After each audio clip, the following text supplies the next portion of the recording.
Microphone check 1 2. What is this? It's the 5'7" assassin in the podcast business, and we're back with another episode of QLC TV. My name is Rohan, and I'm the host of this lovely show where I aim to give you authentic insight into the world of music, which will be a primary focus as it's my absolute utmost passion in the world. I just love music. I'll also be talking about politics as the other key focus, as well as some culture, sports sprinkled in, as well as topics about growing into adulthood and personal development. As all of this is delivered from the perspective of a 25-year-old Indian man living in Canada, trying to make sense of not only myself, but of the world.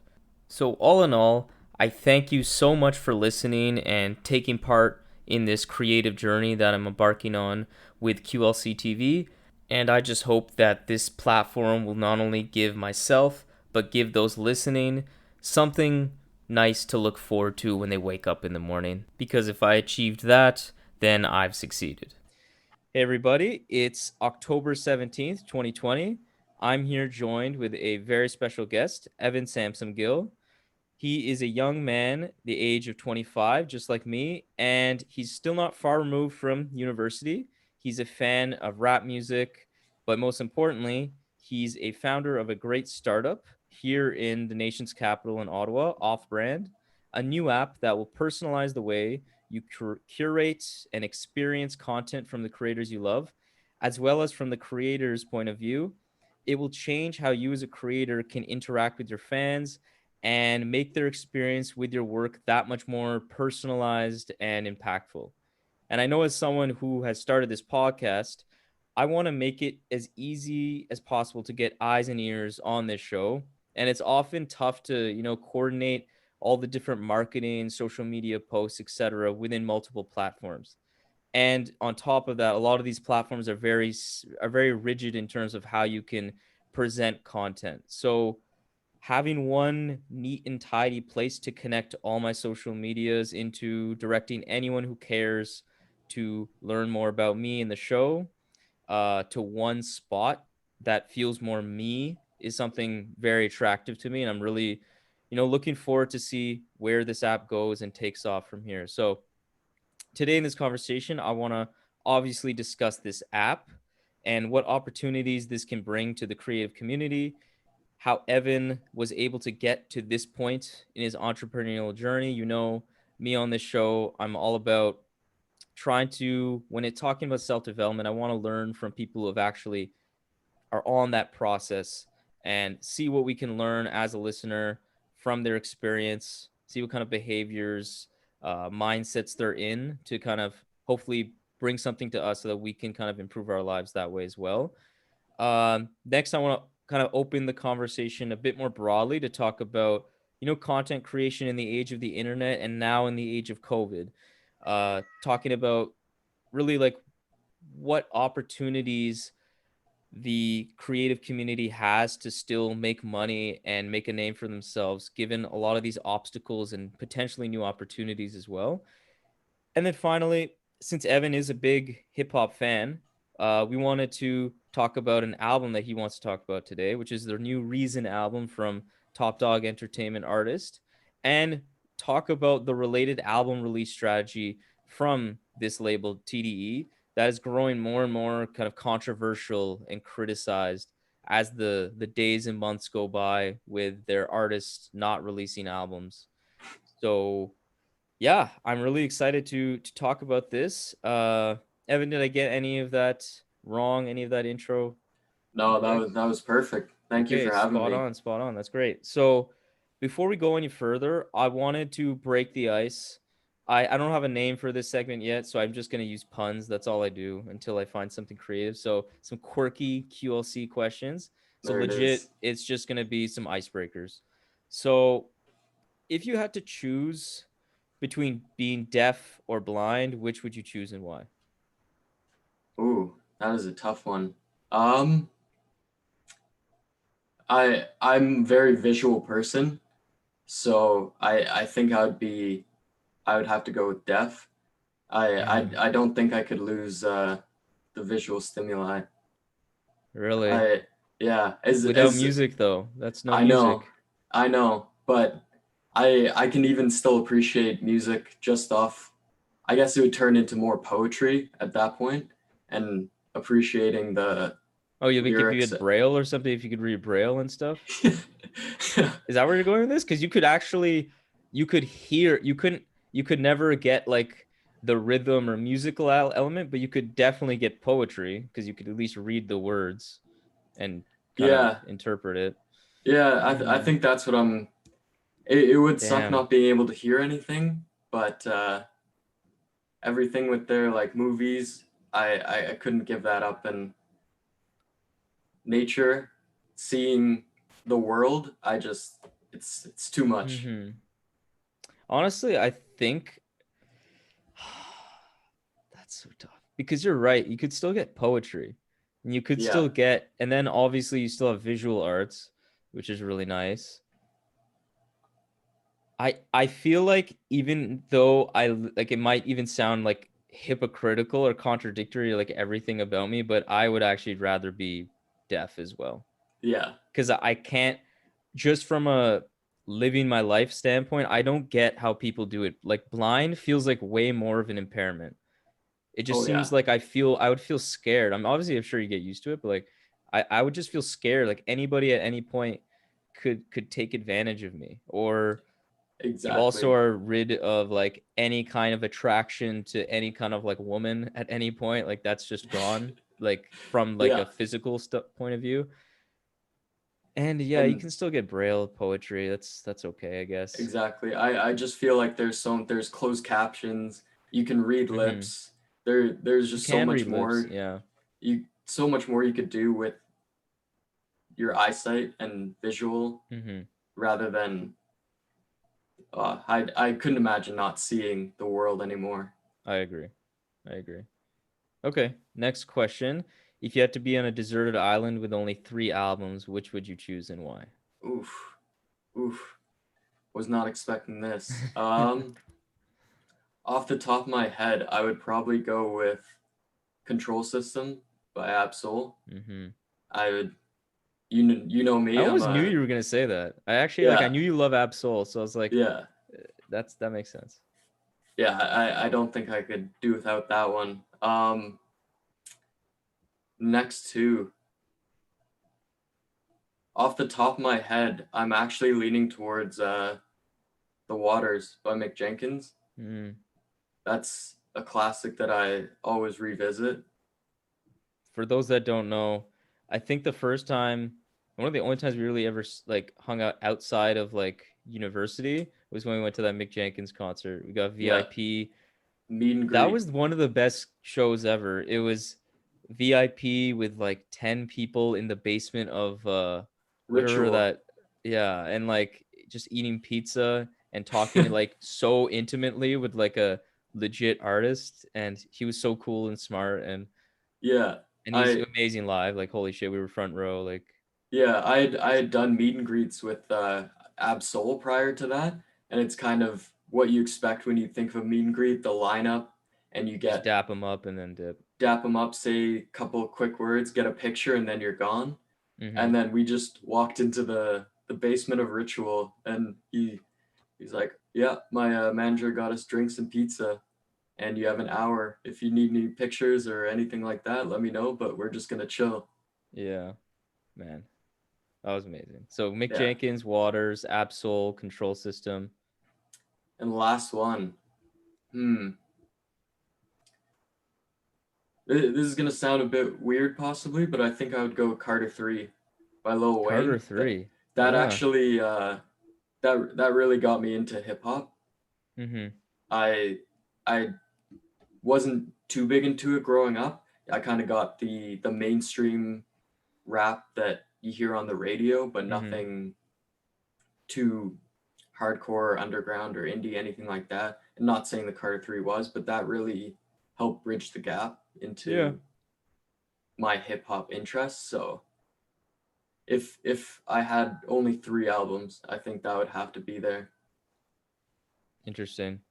I mean, I'm not gonna give an official answer for mine because I'm not. You're not asking me questions. I'm the one asking questions. But if I had to just put a little preliminary answer, I already know one of them. It's gonna be D'Angelo's Voodoo, definitely. Okay. Like Yeah. that, I just know that's probably like it's like the most comfortable favorite album I have because I know I could listen to it in any moment, and it's like the most versatile.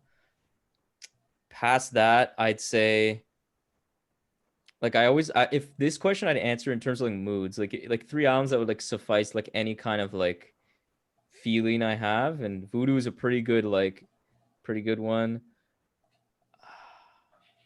Fuck, I hate this. Okay, you know what? That's my answer. You That's my you did one. I just you gave you did this to one. yourself. Yeah, I gave you one, and then like listen to a future episode. I'll answer that question at some point.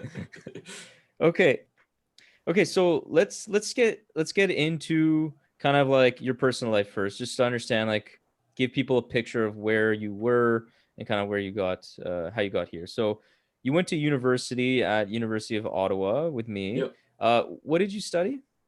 Human kinetics. Human kinetics. So that's Yeah. that's like that's a science. Physics, is that kind of like a physics? So there's two degrees that you can take. There's the Bachelor's of Science for human kinetics, which would be more like physiotherapy, sports medicine, Mm-hmm. that type of deal. I was on the social science side of it, so it's more sport management and um, essentially the administrative side of sport. Okay, I see. Yeah. And you at this point, even with Offbrand, you're still working uh some other jobs, right? Yeah. Yeah. I got two jobs right now. I work at Whole Foods right now. I've been in produce for far longer than I've wanted to be, but pays pretty well. Mm-hmm. And then I also work with Capital Sport Management, who own the Oh, Senators. I oh, work nice. at one of the Sensplex. I help run youth tournaments. Okay, cool. Yeah. So is that like that? Does that total end up being like a full-time hours, or is that more like still like under like more like part-time hours, Oh no, it definitely equals like full time full-time? hours. Okay, Probably a bit more than I guess the 40 hours per okay, week. It's probably upwards of 50. okay. Interesting. So that leads me to my next question, which is, it's like, how do you manage a job, like a work that actually ends up being more than like a typical work week, full time, with off brand, which off brand is clearly, as I can tell, is your main focus Yeah. and the thing you want to really improve on it. Yeah, it's really about allocation of time. Um, Before Offbrand, I didn't really realize how much time I did have. I'd kind of go Mm-hmm. to work, come home, and then it's just Netflix until you fall asleep, or you wake up and just really find out how much time you waste. And starting with Offbrand, getting up earlier, I'm dedicating the time before I go to work, even coming home after work, working a long shift. I find when you're passionate about something, you it doesn't feel like work. I know that's a Mm-hmm. cliche, but you find the time to work on it. So putting in time before and after shifts, it's difficult, but it's worth it. And you kind of got to pay those dues to get where you need to be. Interesting. And so I think you touched on something that I find pretty interesting, because that's something that I feel like for a lot of people around our age that's still pretty young, that if you didn't really either like you like I feel like there's like three outcomes. Either you studied something in like post secondary that you are good with pursuing as a job, that's great. You kind of feel more certain about what you're doing. You are studied something that you like, whatever, maybe you like or didn't like, but you're not sure if that's really a career opportunity for you down the line, or you didn't go to university at all. And I guess there's four outcomes. Either you are completely lost, or you didn't need to go to school and you have like this great thing going on for you. So I Yeah. feel like we fall in the second category potentially. And I think for people like us, especially, like, how did you stumble upon or realize that this off brand, this was something that you think was, one, an idea that could work, and secondly, like, what even brought you to create something like this? So at Whole Foods, I met my business partner, Spencer Porter, and we have been working retail a long time, and we wanted to do something else. We want to kind of pursue a passion that we had, and we both just absolutely love sports, and Mm-hmm. we were gonna start up a sports analytics blog. So we were gonna use advanced analytics and write articles about it. Would And then you we have done the analytics yourself, or would you like be sourcing it from like a pro football like reference or pro football focus? Sorry. uh initially we'd definitely be kind of using like the PFF Yeah. and different I think we were writing a basketball article about the evolution of the shot in the NBA and how it's Mm-hmm. moved definitely kind of Further and further. Yeah. yeah further, and then also in the paint the heat map is definitely a lot different than it was in Okay. say the 80s and 90s. But anyway, so we would use analytics from different basketball sites as well. But what we sort of realized over time is one, we don't have any journalism credentials, so who's really going to care? And two, where would we be putting this content to actually get interest? So I guess we'd be writing it on Medium and then Yeah. maybe on Instagram and Twitter be posting those articles to try to get. But we were realizing people who are starting up may not have opportunities to find an audience or just don't know how to. So that's kind of where the ball started rolling on Offbrand. Mm-hmm. We found a problem with our initial idea, and then we found that problem to be much more interesting than anything we Interesting. were actually doing. That's a pretty interesting way to kind of like roundabout way you guys got into that. And so what was your first step? Like once you kind of got past that to the point where you're like, you know what, this new problem actually is something we should explore and make that our thing. What did you guys do? Did you guys do a lot of like planning, strategizing? Did you just try to kind of say like fuck the strategy, let's just go straight into like trying to build something? Like yeah, I'm curious about that. So and we definitely strategized a lot. We wanted to. We actually weren't aware of at the time like Linktree, or we had heard of Linktree and Bitly and those type of things, but we felt there was nothing really on the market that was easy to use, straightforward, and combine kind of curation with really good visual content. Mm-hmm. So we mapped out kind of what we want to do. When people talk about Offrun, I've heard people say it's kind of Tumblr 2.0, Interesting. and yeah. So or I've heard another one, Linktree and Pinterest had a baby, and that's Offran. So I don't know if we thought of that initially, but that's what it turned into. But we've been working on this for I would say over a year. We had an alpha that looks nothing like what we have now. It was a lot. It was a I guess a diamond in the rough, or a very incomplete project. But Mm-hmm. as you know, it's the hardest thing is starting. So it was important for us to get something out there initially to help kind of refine what we actually wanted to do. Okay, and so from that first step, from the strategizing until where you are right now, what do you think was the most important step? And this could be like as a company or as a individual in yourself. What do you think was the most important step that you took in this journey to getting from the beginning to getting this business off the ground? I would say there's a couple. For off-brand, the product, I would say definitely we switched in between the alpha and where it is now. We switched coding languages. So my partner, who's actually the head of engineering and he does all the coding for it, Mm-hmm.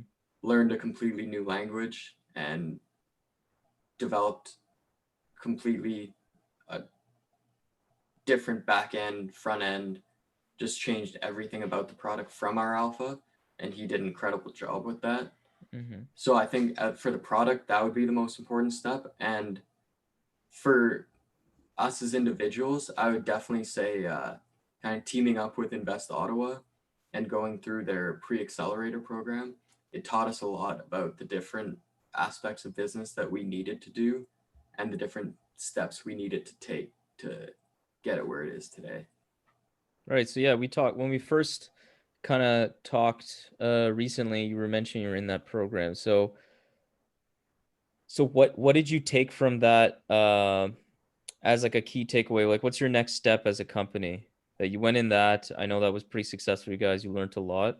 Like, what do you guys like? What is next on the horizon for you guys in terms of big moves? I would say within the next week or so, we're doing a full kind of social media launch, Great. starting up Nice. with starting up with ads on different platforms and really pushing the marketing now.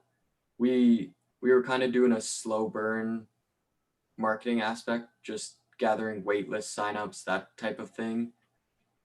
But now I think we have the product where we need it to be to actually push the marketing aspect of it now. So that's definitely the next step. That's great. That's really good to hear. And so throughout this process, what was probably like your biggest hurdle, biggest challenge, or biggest struggle throughout this process? I would say time was definitely a huge hurdle for us. Um, Obviously, like I mentioned before, I worked two jobs, so getting in the time to work on it was difficult. And my partner was a lead developer for another project. He actually started his own company and then sold it and was hired by the company that bought it as the lead engineer for them. So he was juggling that as well.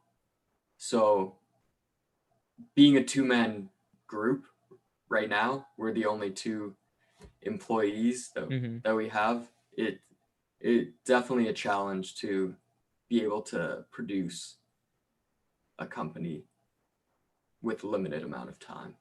Do you have plans to expand your team in the near future? We definitely do.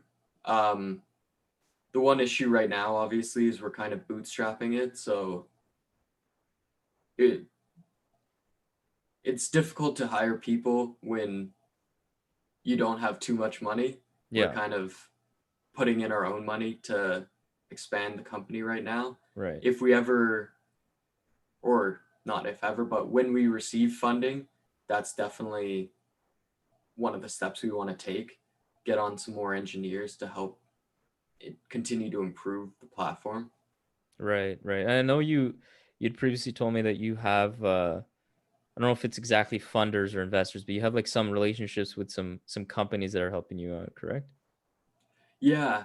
So with the Invest Ottawa program, they gave us a lot of funding opportunities. So credits towards ASW to help with our server space. Right, that's big. Um, That's big. yeah, exactly. Credits on G Suite, SendGrid, Notion. So that definitely helped us out a lot.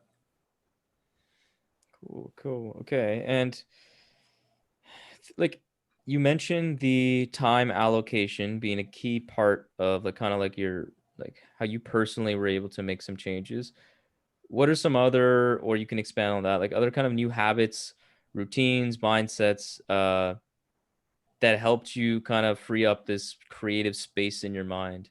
To find like that's a pretty common, people probably have a lot of ideas I find around our age, but people don't even get close to even starting because they're either engaged in so much negative self-talk, or they just feel like you said, like they have no time. Yeah. I really think it just stems from being done with retail. I think when you're growing up, you're kind of told you can do whatever you want, you can follow your dreams and all that kind of stuff. But then you go to school, you get stuck in a job, and then Hmm.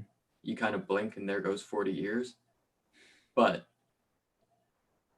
we really wanted to pursue a passion. So when you do that, it's really easy to make time for it. We were just kind of done with the monotony of work and just wanted to build something that can help others monetize their passion. And so how I think you're really touching on something that I don't want to lose, but I'm gonna just end the kind of like I have some more technical questions about the apps before we get into it. But what what is the key things that you'd say differentiates yourself? Because you mentioned the link tree comparison earlier. Yeah. Like, what do you think is the key thing or things that differentiates off brand from a link tree, let's say? So one of the features we have that actually just got implemented within the last couple of weeks is collections. So you can create collections of content Is this as the consumer, as the creator? as the creator. Okay. So on your profile, you can create collections of your content. So for example, if you're a musician, you could create a concert photos collection and then have different Instagram or Twitter, Pinterest, any medium that you use in that collection, and then have another collection of say freestyles and then a collection of albums. So then you could see where your audience resonates, if they want to hear more freestyles, if they like you hopping on different artist Mm-hmm. beats, or you could even make a collection of like uh, kind of bangers versus slow jams and Right, see right. where audiences what resonates with them. So I think that separates us from many platforms that are out there. The ability to group content together and get reactions off of that. And then another huge one is natural language processing. So it's a feature that we have that when you upload content, it will scrape different themes and ideas from that content. And you can see when people interact with that content, what resonates with them and why they're viewing that content. And so to put that in practice, is that like when I search, I want I want introspective hip hop, and like I search it on the app and then I land on some artist, do they know that's why I got to it? Is that the idea? Or does it like create a tag in the system of introspective hip hop for me to then find because I searched it? Yeah, so when you yourself as a creator upload content, different themes will be generated from that content and essentially work as like tags. Okay, So you're gonna interesting. know Yeah. with that content, it's like you said, introspective hip hop, uh, lyrics, and something else. Yeah. It's and so you can start to see why people are interacting with specific content over others. That's actually really cool. And that goes to then my next question is like analytic capabilities, because that's kind of is like a form of analytics. Is there anything more to analytics that creators could use? Well, I think the important thing is with Offbrand, you get analytics from shareable links. So as long as you're linking it to Offbrand, you get click data from wherever they're coming from. So you Okay. can start to see, okay, I put up a Twitter post, but I'm getting most of the viewership from Instagram. So maybe this post would work better on Instagram Mm-hmm. rather than on Twitter. And you can start to see the themes and topics where that where it's coming from, where the interest is coming from. Maybe people relate to a topic more on Instagram versus Twitter or on Medium. Yeah. Yeah, it's true. People have different audiences on different platforms. Yeah, okay. And so how does the product work? Like is there pricing? Is it a free app? How does that work? So we have a free and premium model. So with the free model, you essentially get unlimited posting, embedded links, and you get click and view analytics.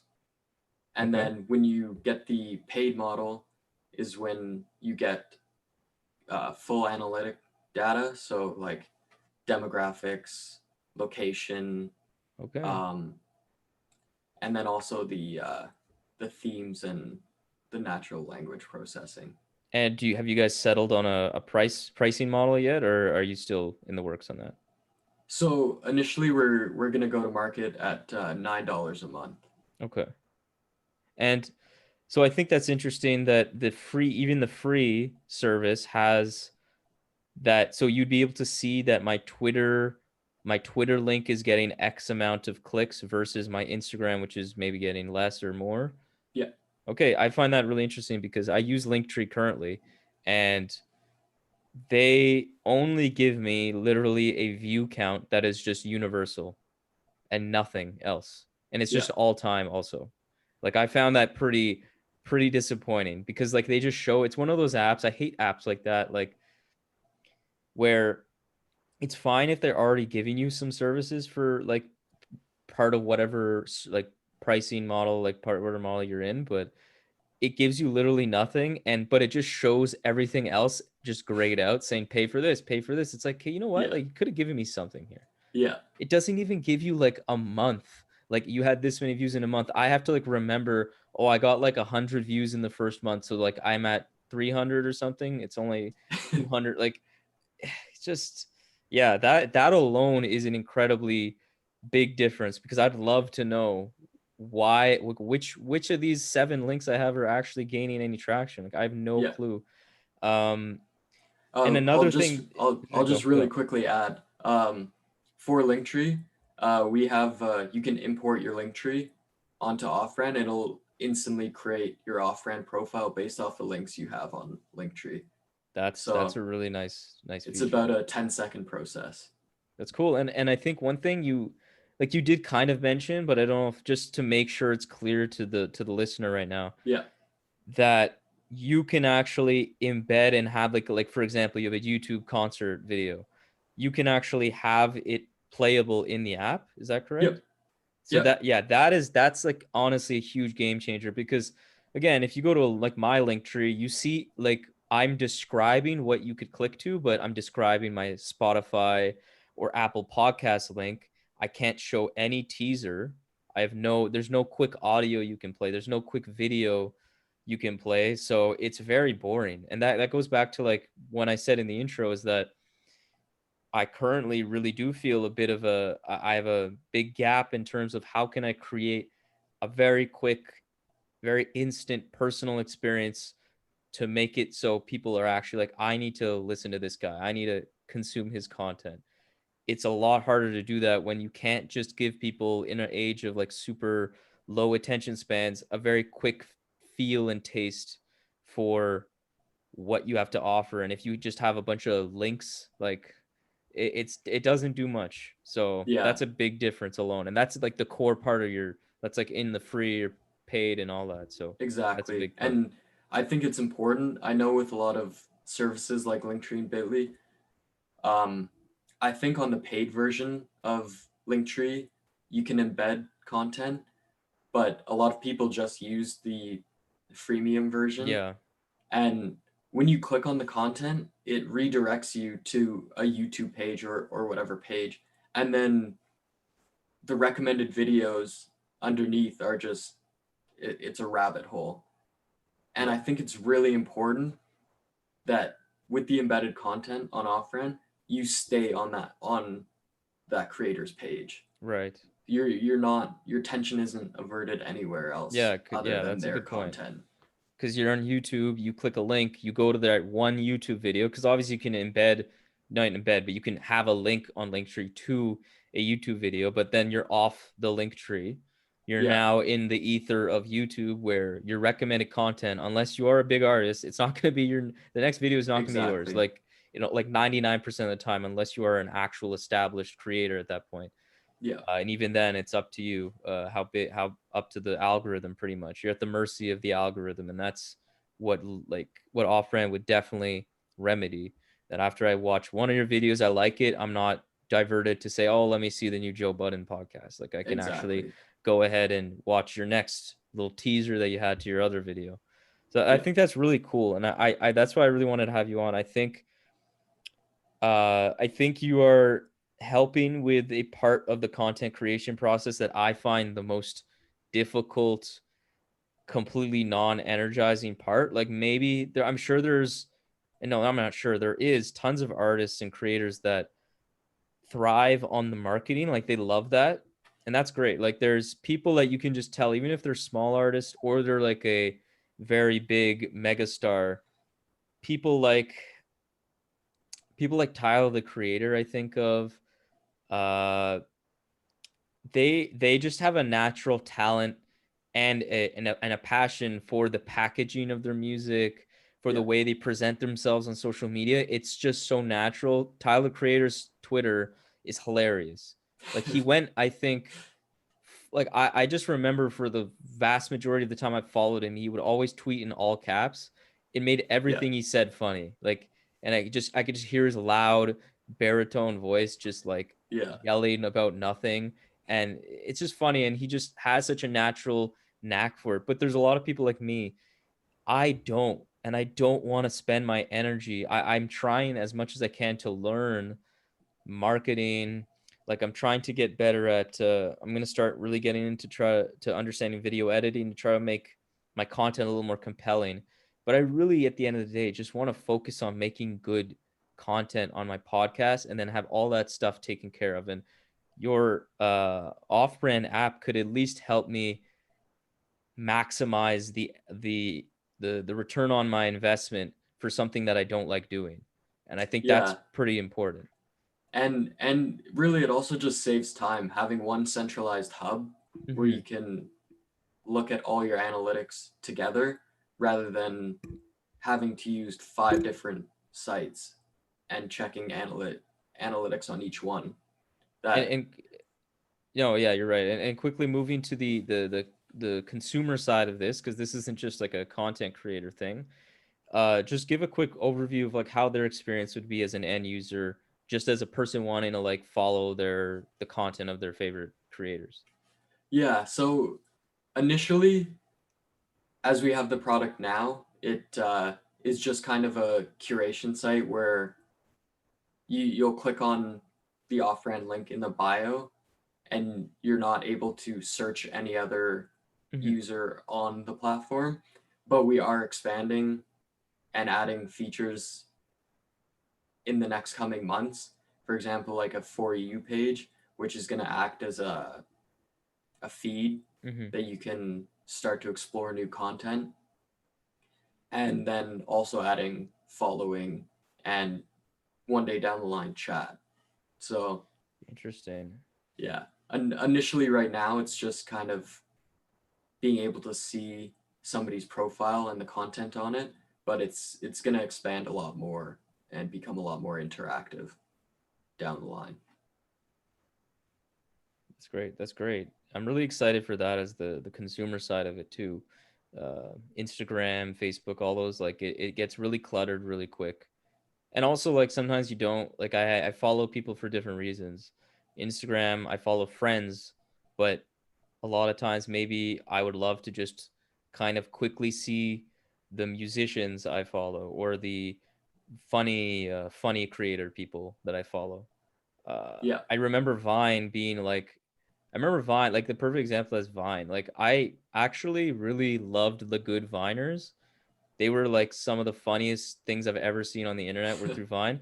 But Yeah. literally, it was either it was like polluted. I would have to use that word, polluted, with every Viner making a paid advertisement like all the time to where every content was trash, or it's just a bunch of ads and just a complete mess of other people I have no intention that are just really popular, so they just showed up.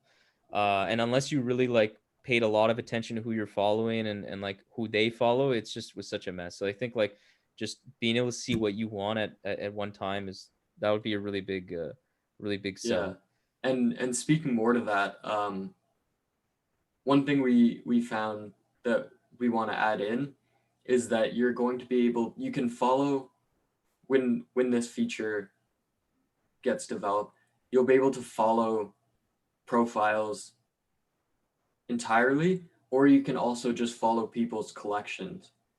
So say say somebody likes you and likes you as a creator, um, but only specifically likes when you talk about sports. Okay. They could throw the politics and the music out the window. Right. They don't really need it. They can just follow your sports collection. That's So on really their cool. feed, yeah, on their feed, they'll only get that because nowadays I find, like on Facebook, for example, if you follow somebody, you get 100% of what they Oh, say. definitely. When Yeah. sometimes you could probably do with closer to 5% of what they say. Yeah.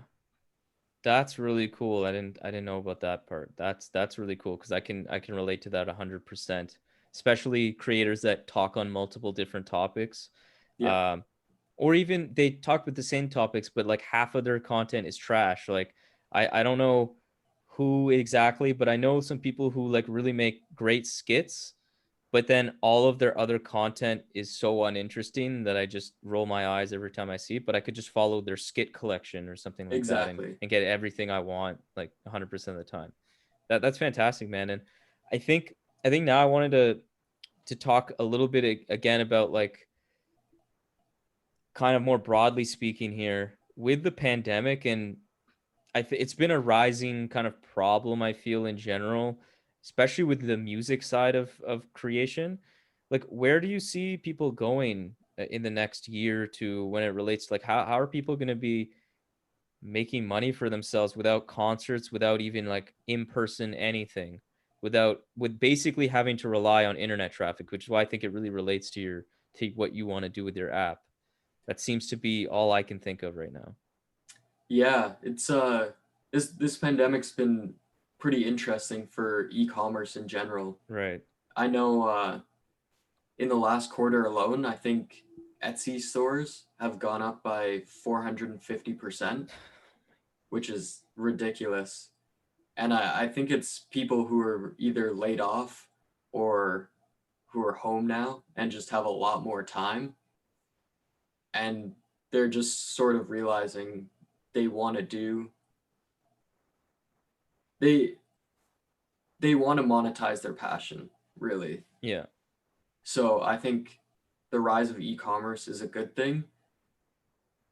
The whole issue with that you brought up about concerts and kind of touring, which Hmm. was how rappers or musicians really made their money. Yeah, it's not They through album they sales anymore. They don't exist practically. and it was never, they don't get too much from the label, Oh yeah, that's a so whole they other made their story. money on yeah, exactly. Uh, they made their money through touring, so I think even musicians are going to need to find other ways, other sources of income, whether it's merchandise or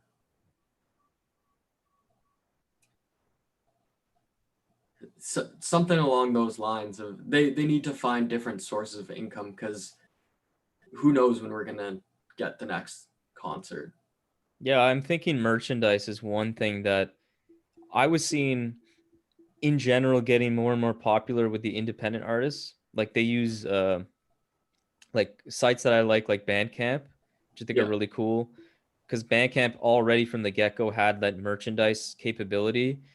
And then with the rise of vinyl, I actually just got a vinyl player for my girlfriend Yeah, as a I gift. saw that Like, on your oh story. yeah, man, like I'm already like anxious for how much money I'm about to spend, because I knew like, okay, I need my low level of like my, what do you call it, my MVP, my minimum viable product in terms Yeah. of like vinyl collection is like 50. I feel like I need to at least have 50 or I'm not going to be.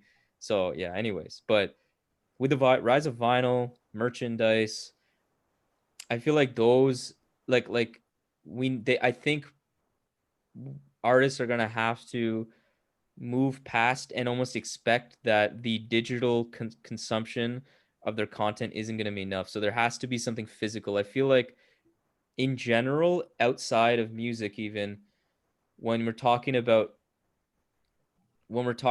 anything related to business or in consumption, I feel like there's going to be, and there already is starting to be, kind of a renaissance of personal human touch and real tangible objects and collective items, because I think it's like the world's kind of cyclical and all that, just like fashion. Everybody says Yeah. fashion's like a cycle, goes through cycles. I feel like it was obviously all tangible in person, all that crap, for up until the rise of the internet, and then specifically once it got to like the 2010s and streaming and e-commerce blowing up. Those kind of blew up very similar times with Amazon and things like Yeah. that. um I think people got really used to being like, all right, I don't need a store, you don't need a digital, like a physical store, you don't need anything like that. But I think it's going to start going back the other way, where the way to differentiate yourself isn't to say, hey, you can do all this online. It's to say, how can technology make the personal experience that much better? Because obviously technology isn't going to just go away now, but I feel like that is kind of the thinking I see as like the future of work in general. It's like something I'm trying to get into in my like my current work that I do, like in my day job, which is that whole idea of trying to embed technology and embed kind of futuristic kind of like capabilities integrated with the human experience. Because without that, then I think we're just going to become like one of two things: you get like taken over by robots, or you are or you're just like completely neglecting all of these new technological advances that genuinely make things better. Yeah. So it's a really, it kind of gives me anxiety, but also like I think it'd be best if people shift the thinking, because on the other side of anxiety and fear, it's opportunity and like excitement. So there's a lot of opportunity. I guess I can say that. I hope concerts come back though, and I know they will. And I think when they do, it'll be like I'm gonna cry. I straight up am gonna cry when I go to my first concert again. Oh, that'll be incredible. I I never appreciated one thing more than concerts. Like, yeah. So yeah. like I think at are you going to say something? I was just gonna say I'm wondering if they're gonna experiment with the socially distanced concerts. I know some people that actually went to some the drive-in concert. They went to see Division in Toronto, I think, or somewhere close to Ottawa, and it went well. I think drive-in concerts are going to become a pretty big thing. I think it would become a pretty big thing in the next year, because I have to imagine there might be real normal concerts at like 50% capacity next summer, but I can't imagine anything more, even with a vaccine in like the Yeah. early spring. Yeah. It's just interesting, the logistics of a drive-in concert versus what they were used to for the past 40, 50 years. Yeah, it's it's pretty interesting, and I hope the creative community gets some kind of some kind of boost after this. I feel like it's really tough, and I feel like just like we're losing a lot of small businesses that had great made it a lot of great food, a lot of great products, we're going to be losing, unfortunately, definitely thousands and thousands of independent artists that just can't sustain this passion of theirs because they can't go concert and tour, like you said, which is like a primary source of their income. Yeah. And I think on this note, it's a good transition to kind of like an overall topic about, given a lot of the stuff that's happening in the world and just outside of the pandemic, and this has always been a thing. Fast forward a couple years, 5 years, Offbrand's doing well. It's established. You got a whole team with you now. What do you see your responsibility, or maybe you don't see responsibility, and let me know if you do and you don't. What do you see your responsibility as a business in general in terms of kind of taking part in, participating, and contributing to social change? Or do you think that as a business, you should be focused on kind of your business, profit making, and that in turn will help society over time? I think it's important for businesses and really anybody with a platform. I believe they have a social responsibility to push for positive change and to give others a platform for positive change. I I don't think it matters too much whether it's your ideologies are left, right, center, what have you. If you're pushing for positive change, I believe you deserve a platform and your voice should be heard. And I think it's definitely companies kind of, I don't want to say moral obligation, but I guess social responsibility to participate in social change. Yeah, I feel similar to that. I asked this question because, like, obviously I like to talk about kind of social political issues, Yeah, and also like in my previous episode, guest episode I had with Deepak, we were talking at length about this. And I think he brought up a pretty interesting perspective that, like, what do you do if, for you to, in a long term sense, kind of self actualize, be at a position where maybe you are like actually contributing really good kind of like economic benefits to like your team, to your company, to the people around you, to your family, and that way thereby like actually supporting people, which could give you some pocket change to actually support some people, some charities, whatever, in a more yeah. significant way. How do you balance that kind of thinking of like needing to focus? Because at some point, focusing on political issues, like social issues, there is an opportunity cost. It does potentially like mess with your head. It does potentially shift your focus to non-profit making, non development opportunities, and time for your business. So how do you kind of like strike a balance, I guess you could say? It's tough because I know you've probably encountered it in university, but kind of Maslow's hierarchy of needs. Mm-hmm. The self actualization is really the last step. So you need to be able to have everything in place before you're able to take that step. Um, I think you can lay the foundation for that early in the company, but before you're ready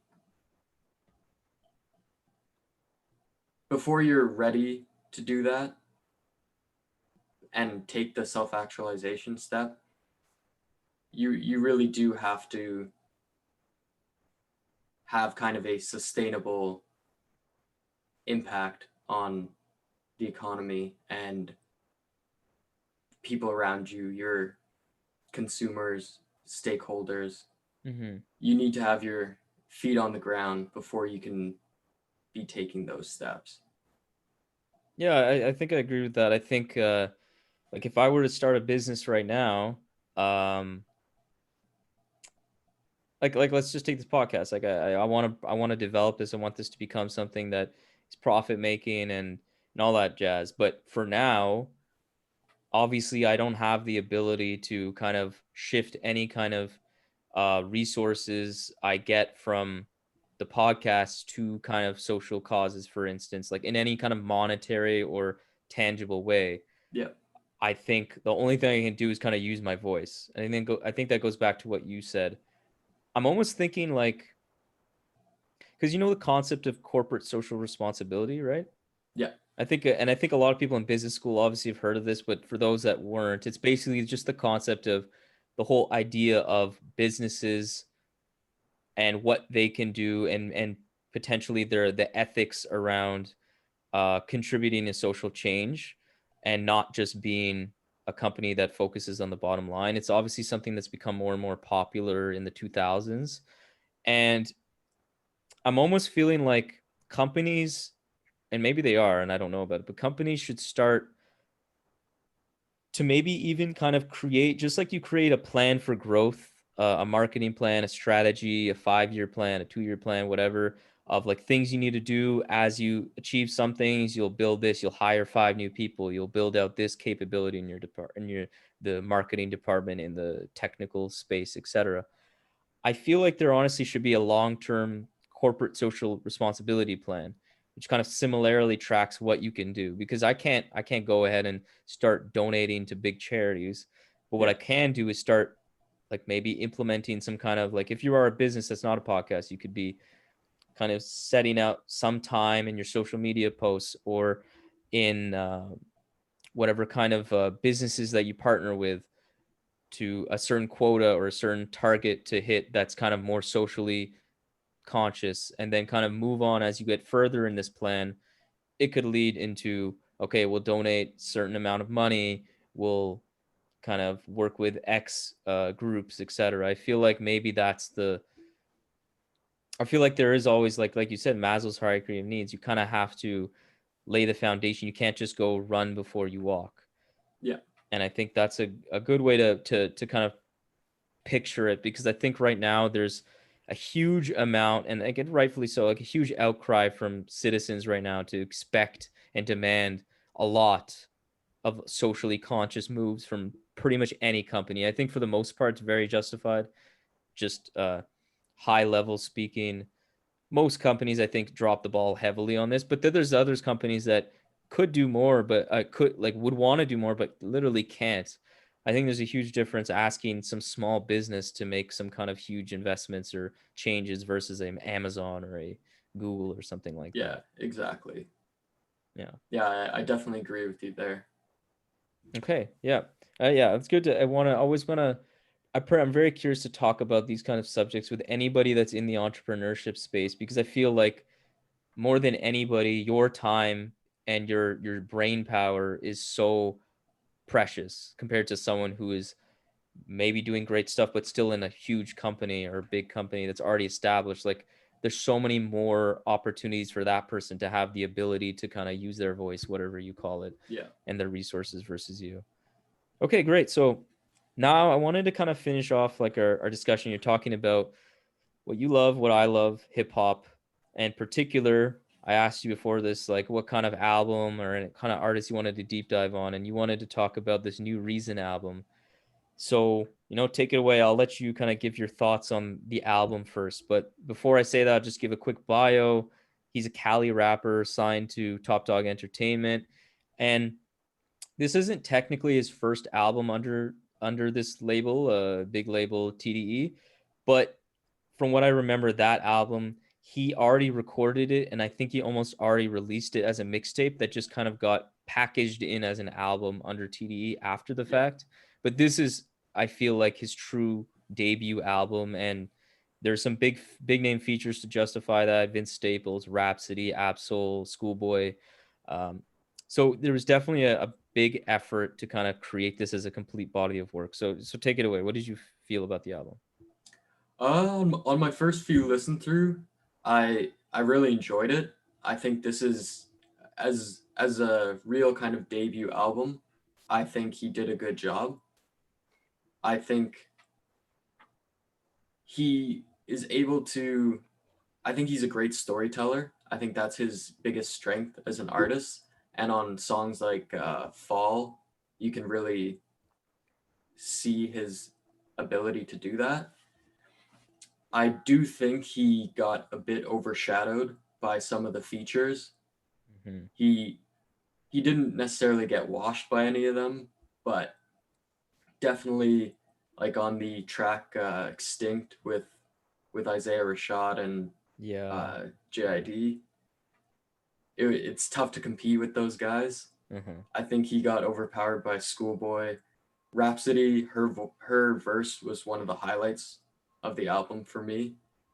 Um, I think he's missing something. I'm not sure what it is. I think he's still trying to find his identity as an Right. artist. Yes. I did see a lot of improvement between the mixtape that you were mentioning and this project. And I almost feel like being on TDE may have done a disservice to him just because of the lofty expectations that comes with being a part of that label.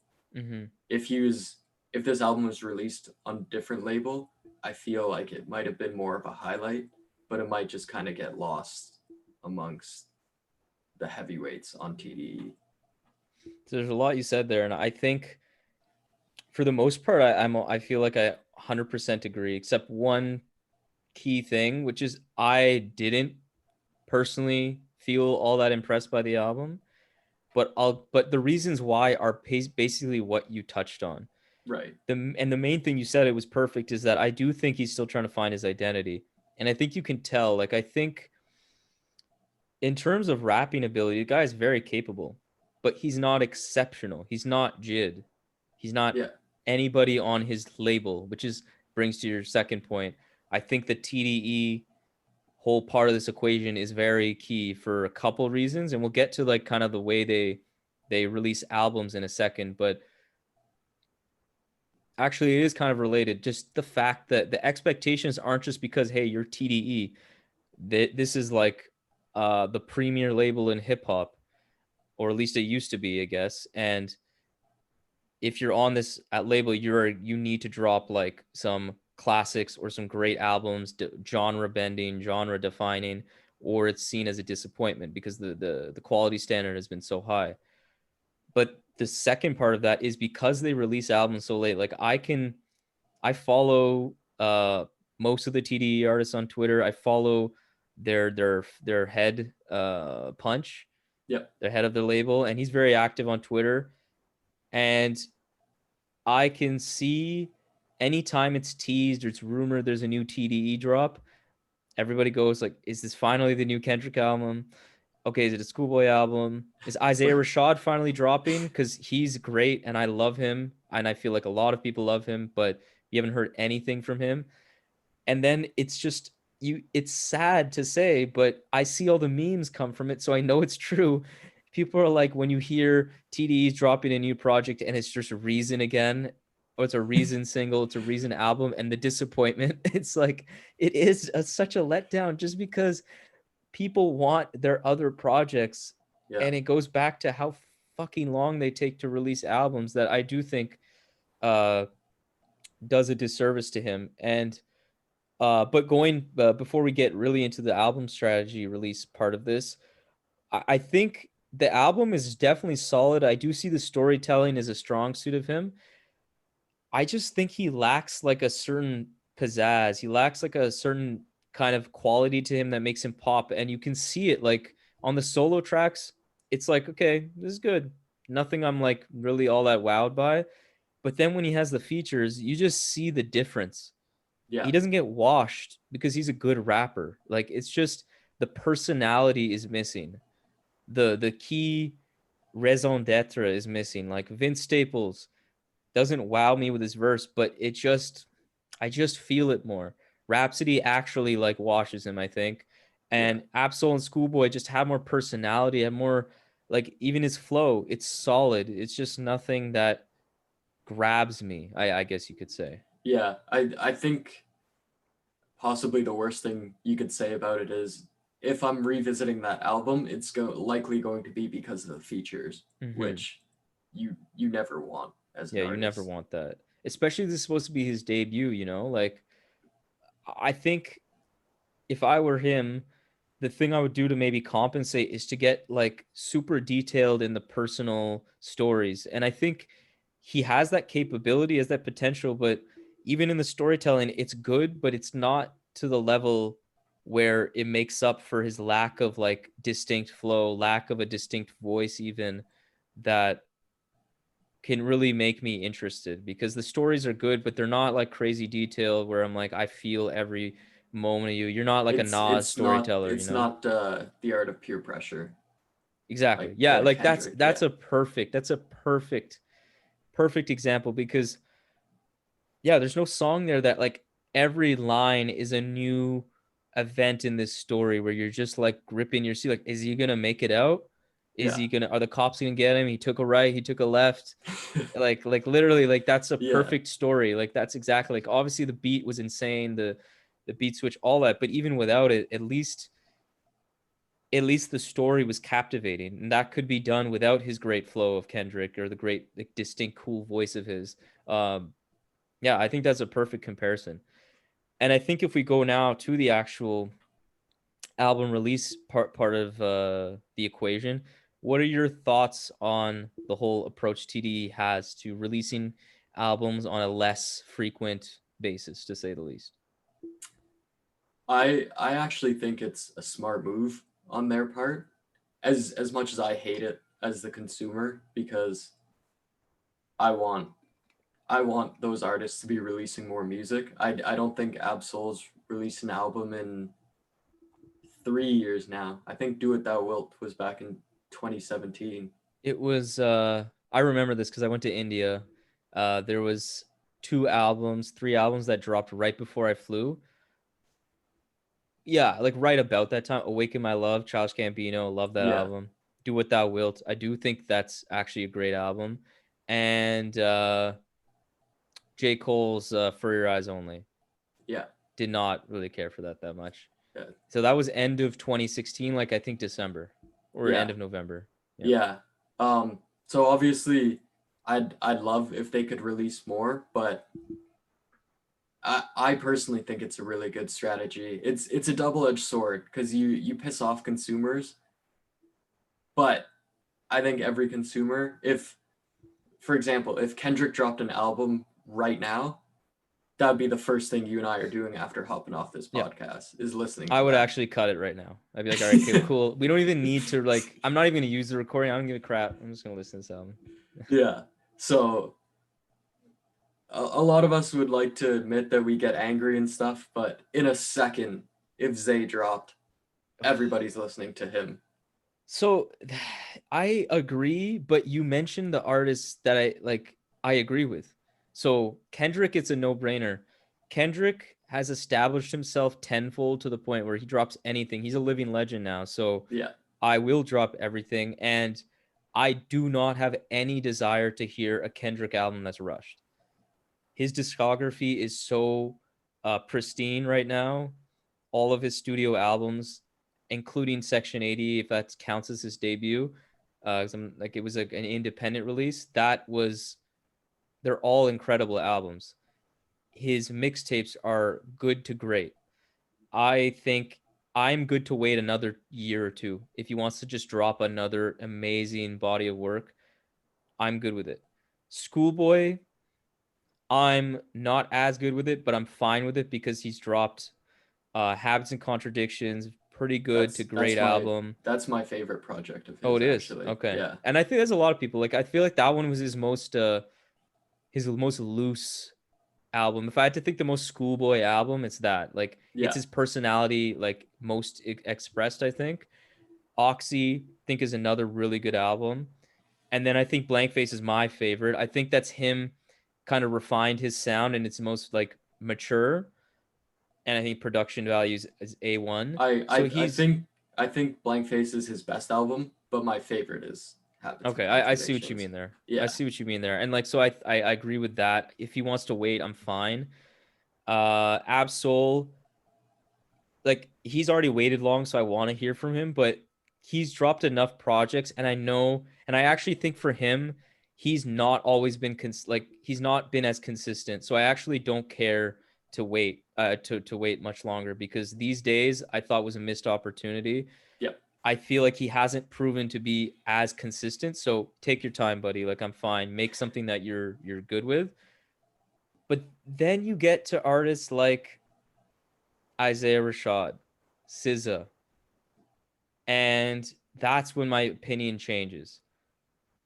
So Isaiah Rashad, I think he's a unique artist because he's released such little work, but he's already established. So you are right that he releases something tomorrow, the internet will go crazy. Yeah. But that's a huge risk. If that album project does not hit, I really think like his career is already, I feeling like I don't know where it is. His career is in serious jeopardy because you have lost all the equity that you had with your fans if you don't continuously drop like another amazing project. It has to be Sylvia Demo, Sun's Tirade level for people to be happy. And I think he at the same time he was established, he's not established like Schoolboy or them, like to where like just from an artist point of view, I don't know how he's getting by to like at a certain like level quality of life that I think you would expect from a TDE artist. I think it would make more sense for an artist like him to drop more frequently until he reaches a level where he can just take his own sweet time and no one is like questioning him too much. Because people question Kendrick, but they don't really question him, like you said. They're fine with the wait. No one's Yeah. waiting for Kendrick, I think. People are just gonna let him take his time. Well, But and just really quick, yeah, I yeah. think that's one of the issues at the kind of double-edged sword of waiting so long and having so little releases Mm-hmm. is when it does release, it needs if you're going on the quality over quantity model, it really does need to be quality. Right. Definitely. And I think the second part of that is you do lose momentum. And like it depends on the artist. Like, yeah, and Kendrick will be talked about. He's talked about every day on Twitter Yeah. just because he's Kendrick. Even Schoolboy, to a lesser extent, is like at least so established to where, and he does enough features too. That's another part. Schoolboy's still available. He's on that Reason album. He's on other projects. He keeps his name popping that way. But then there's artists like SZA, and I actually talked about this in I think it's episode 10 of this show where I reviewed her latest single. It looks like her album's finally going to come out. I like the song, but after her project I think came out in 2017, Control, Yep. it was so successful. It took me a long time to get with it, but everybody was talking about it. All the like women fans of music, women fans of hip hop, and a lot of men too really like gravitated that project. It was such high quality. She had so much momentum going for herself, and then she just like disappeared.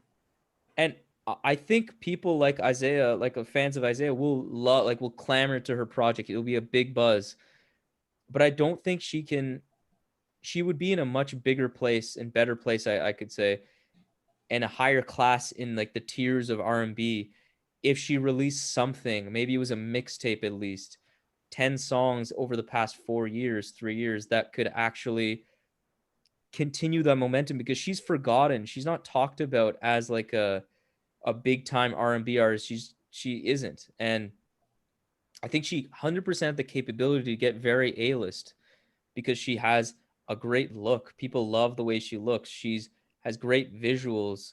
She is the whole package and she has great music. I think that's a missed opportunity. Um, and then with people like Reason, I think he needs more opportunities to refine his sound. Yeah. And so like I don't know Yeah. what you think about that. If you think like it works for an artist like Reason, or do you think like it actually, because you said it did, but do you think he doesn't need kind of more tries to make a better album, more opportunities to show himself versus like waiting 3 years? Yeah, I definitely do think he needs more opportunity.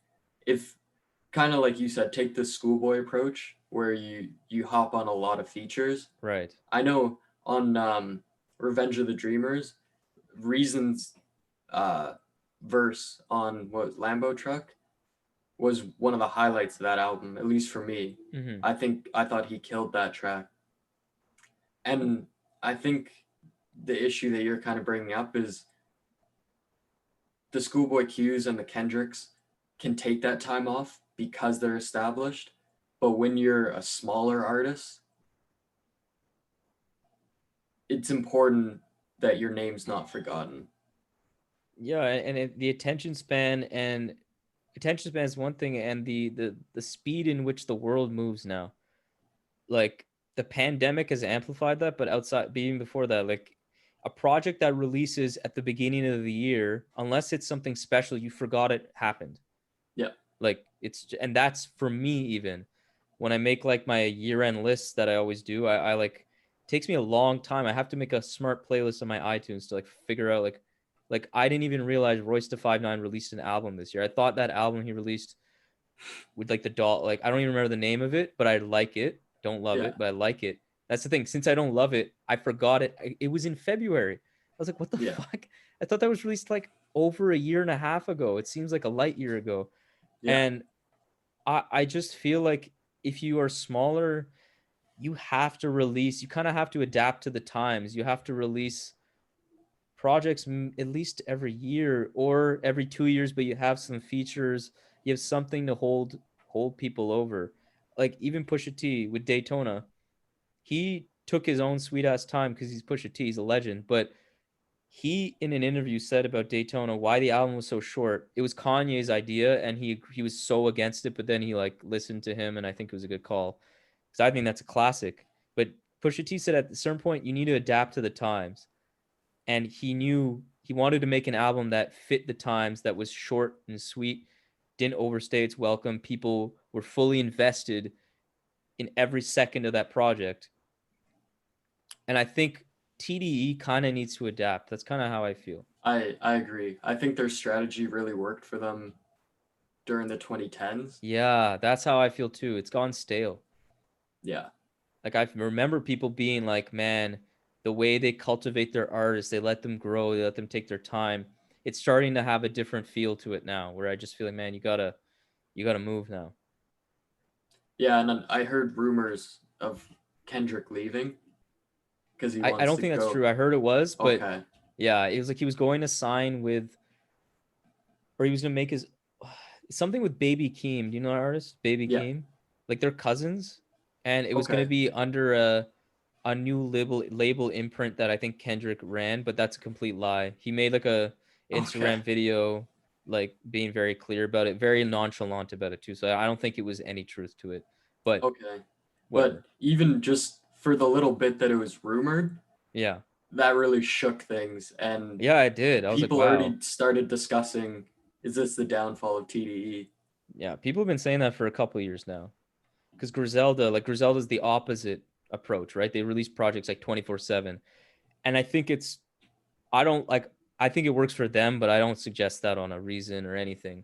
I think Griselda, they're just so good at making albums. Like, good lord. I mean, I think some projects sometimes are a little more filler, but for the most part, their quality standards very good. It's just because some people create fast, some people don't. Yeah. And they like those guys are driven, man. Those guys are no questions about it, all business all the time. They're efficient as hell, so that it's good for them, but I think that wraps up kind of like our TDE conversation, and I think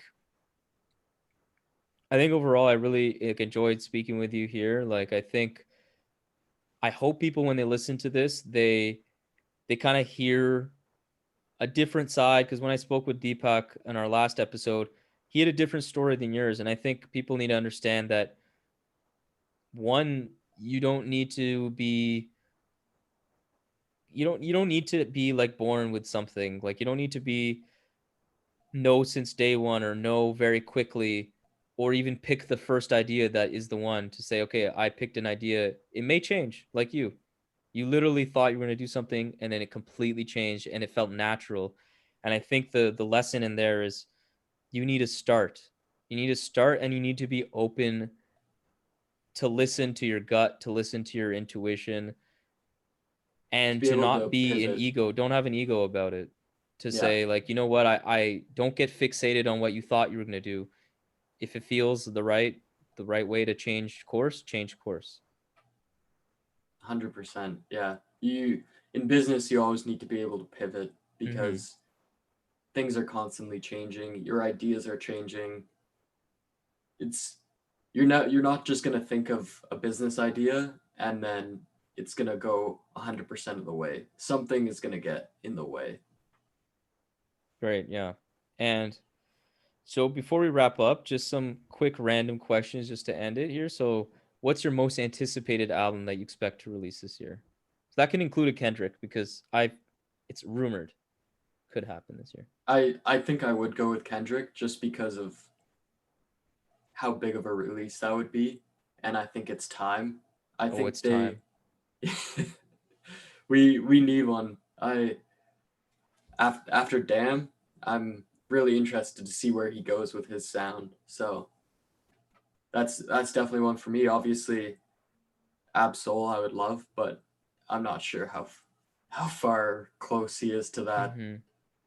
He What's your doesn't favorite release. album that came out this year?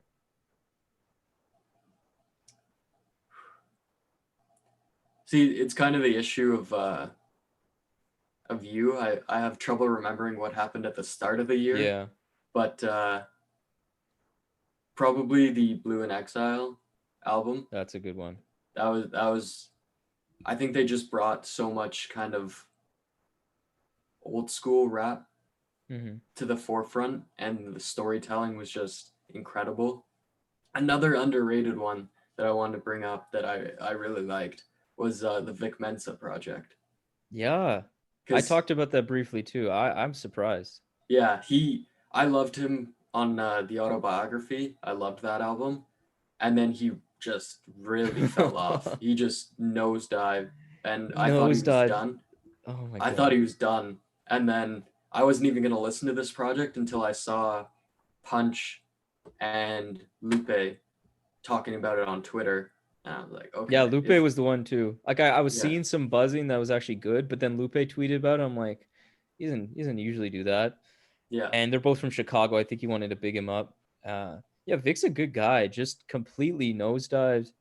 I didn't even like the autobiography like that. I thought some of the production was very like cheap and cheesy, but I still liked some like I definitely saw like okay, he's an artist I'm still gonna listen to, yeah, and then fell off. But I liked that. I'm actually super excited. That's probably honestly the best rapping I've ever heard from him. I agree with Like that. yeah, really impressed by that one. Okay, and then final record for the Minnesota Vikings, currently 1-4. Oh I know man, you're a I big fan of them. thought we were gonna escape that.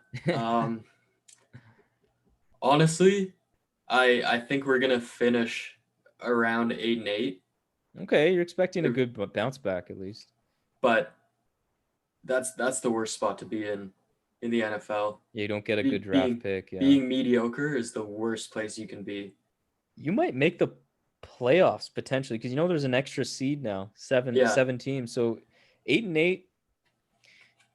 It depends how the league shakes out, but it could be 8-8 could yeah. make you in the playoffs if you get The win the some only issue tiebreakers. is the Packers at 4-0 and the Bears at 4-1. That's an uphill battle. The thing is though, I don't think the Bears are as good as 4-1, and I don't think the Vikings are as bad as 1-4. Vikings are still a good team, but they just lost some really bad games that I don't think they'll be able to recover from. I personally, now that we're 1-4, I almost wish we were able to tank for Trevor, Yeah, but Kirk's last year, right? On that I think contract? I think he just re-signed for one more year this offseason. Oh, damn. Because that could Yeah, be, he might be a trade piece, though. yeah. I still think Honestly, he's pretty good, but he could be a trade piece to a desperate team. he's good if placed in the right situation. He's not a mobile quarterback. Hmm. He's a statue that's gonna just when he has time to sling it, he's a very accurate thrower. Yeah. But we have one of the worst offensive lines in the league, so we do Yeah. him no favors. Absolutely not, man. And the defense is a disappointment, my God. Like, Oh I don't yeah, know what the hell I happened. we let go most of the corners. I think our oldest corner is like 25 or something, like a 30-year player. And then our uh marquee free agent signing, uh, Pierce, the defensive tackle who played with the Ravens, he opted out because he has asthma. Oh, So yeah. with the whole COVID situation, so we have basically nobody anchoring our defensive line, and then Mm-hmm. Danielle Hunter hasn't played yet this season, who I think is the Oh, I most didn't even know that.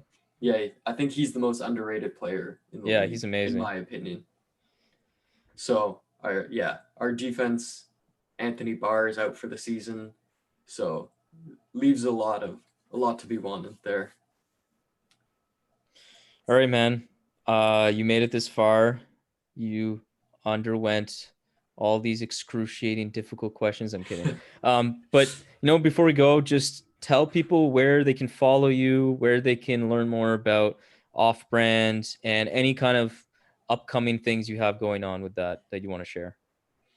So you can follow me Instagram and Twitter, just my name, so at Evan Sansom-Gill.